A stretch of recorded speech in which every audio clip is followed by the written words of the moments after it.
Two, you ain't gotta be on beans and rice, honey. There's other things to eat besides beans and rice. Welcome to Ashley's Affluence. I'm Ashley, and in this video, I'll be discussing 4 things that I don't agree with when it comes to Dave Ramsey and his philosophies or advice, baby steps, all of that in a mix. So if you're interested, stay tuned. So baby step number 1, Dave Ramsey tells you to save $1,000 for emergency fund. And I completely agree, you do need to have an emergency fund. However, we're in 2021 and I really don't know where $1,000 will get you. In all honesty, I have lived in 4 different cities / states, and based on like looking for places to live, rent is on average $1,200 average, right? There you can find some others that are a little cheaper, but you might be risking your safety. I don't know, but I'm just saying. Anyways, yeah, so rent is on average about $1,200, give or take. You can find some a little bit more expensive, you can find some a little bit more cheaper. With that being said, if you save up $1,000 and something happens for 1 month, and maybe you start a new job, and you know, sometimes when you start a new job and you're getting paid bi-weekly, you miss out on a paycheck for at least like 3 weeks sometimes, right? And if that is the case, if you have $1,000, there's a potential where is a potential that your $1,000 won't even meet your expenses or just your rent alone for that month. So I say, rather than saving $1,000, save at minimum $2,000 on baby step number 1 before moving on to baby step number 2. I know for me, for instance, when I had my old car before I got my Lexus IS that I sold, I don't know if y'all seen that, but if you haven't, I have a vlog where I went through the whole process of selling my Lexus IS. Shameless plug. But anyways, before that car, I had like a 7-year-old truck, and I remember it was giving me car trouble before I got my Lexus, and I remember spending $800 to get it fixed. That literally blew majority of my emergency fund. Luckily at the time I had more than $1,000, but it's just my example of why I suggest saving up more than $1,000.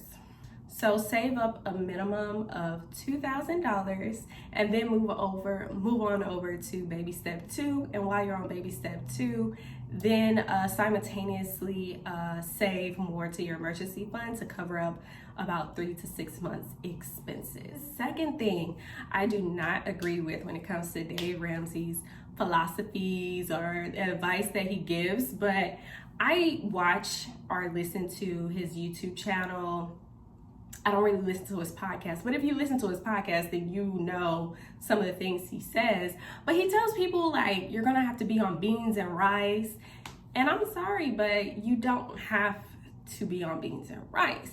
If you like beans and rice and that's, you know, your thing, go for it. I'm not a beans person, so I'm a little biased in that. But there are definitely other alternatives besides beans or rice outside of it being nutritious for you. You can definitely save a big deal if you go to not your high-end grocery stores. Like here in the South or Southeast, we have Harris Teeter's, Publix. To me, those are expensive alternatives. Second, you can go to like Aldi. They're usually pretty good. Sprouts. Or if you do go to those high-end places, don't feel the need to buy the name brand products. Usually if you buy the products that are not name brand, they generally taste the same, y'all. Seriously. Like, I mean, I know I still buy some of my name brands, but because there's just certain ones that I just can't, you know.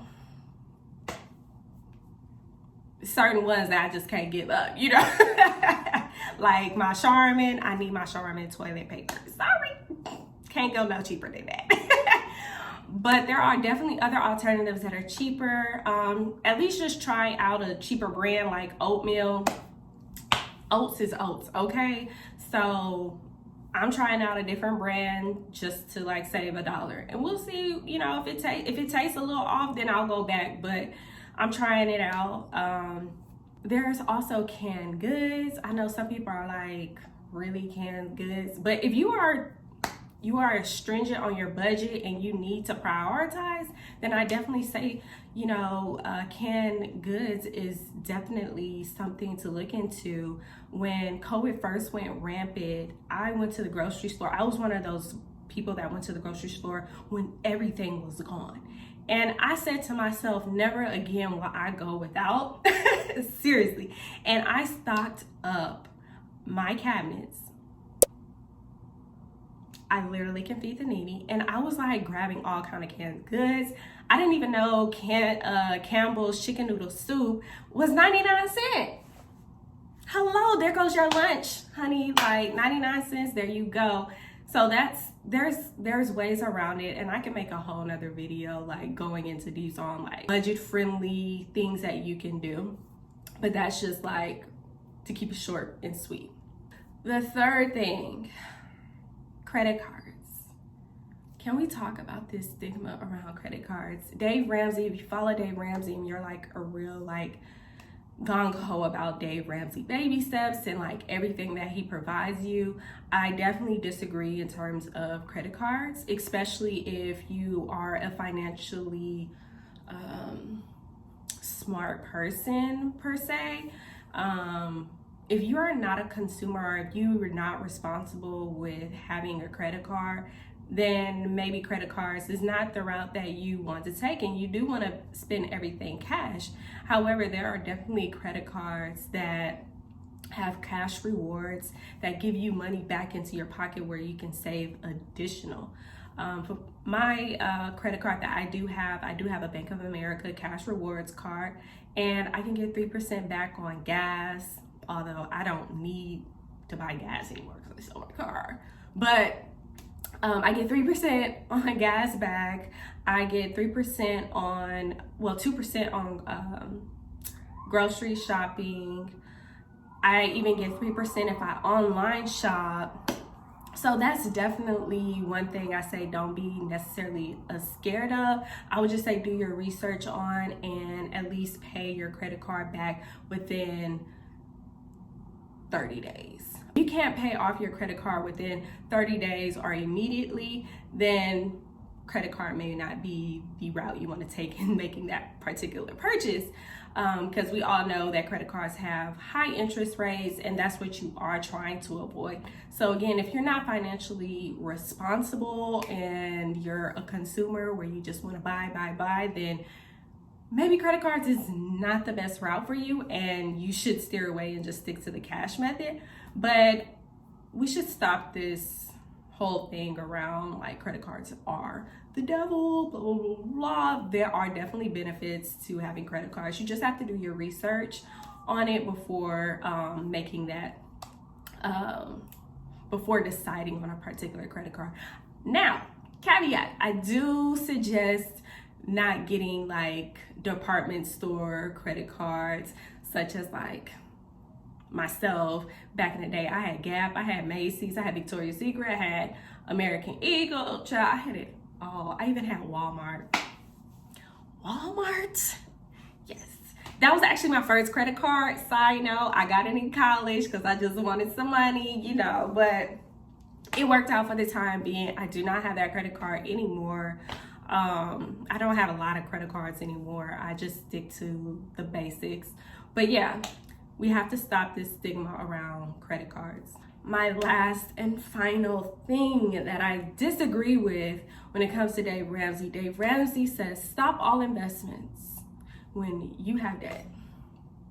And I agree, but I don't agree. Like, I definitely agree to not necessarily have stocks and just playing with all this type of money where you can potentially lose out on money when you have a substantial amount of debt that you can be paying off. However, if your company has a 401k and they have an employer's match, then you definitely should be contributing to your company's 401k, even if you have debt and you're on Snowball 2 and you're on Snowball 1. Don't care, you need to invest in your company's 401k. And here's the reason why. If your company is matching the money that you input in the 401k, that is money that you're getting for retirement in the long run. And if you are not contributing to this 401k, you are you are losing out on money. It's money left on the table. Now, if you're on if you've read all of Dave Ramsey's baby steps, I forgot what baby step it is, but I believe it's baby step 4, where it tells you to invest 15% in your company 401k. Now, if you're in this example, if you are on baby step 2 and you're paying off your debt and you are contributing to your 401k, I would not say do 15. I would do max of what your employer will actually match you. I hope you follow that. Only contribute what your employer will match you. So for example, some companies match from 8 to 15%. Whatever your company does, my company is 8%. I'm not going to go over 8%, right? Because after I go over 8%, my company is not going to match that. So they're not going to match the 9, the 10, the 11. No, it's just going to stop at 8%. So that's all I'm putting in is 8% while I'm paying off debt. And that's the same thing you need to do. Whatever your company is going to match is the max that you need to put into your 401k. Otherwise, don't do it. But if your company doesn't have an employer match, because I know there are some companies that have 401ks, but do not do an employer's match at all, then child, don't even do it. Save your little money, okay? Now, I do want to say, if you're concerned about missing out on this money because or it might be too much that's being taken out, this may be a time to think about increasing your income, whether that's finding a second job, a little side hustle, finding other streams of income in any kind of way, walking a dog, y'all, Uber Eats, Lyft. There's all types of things that you can do or whatever.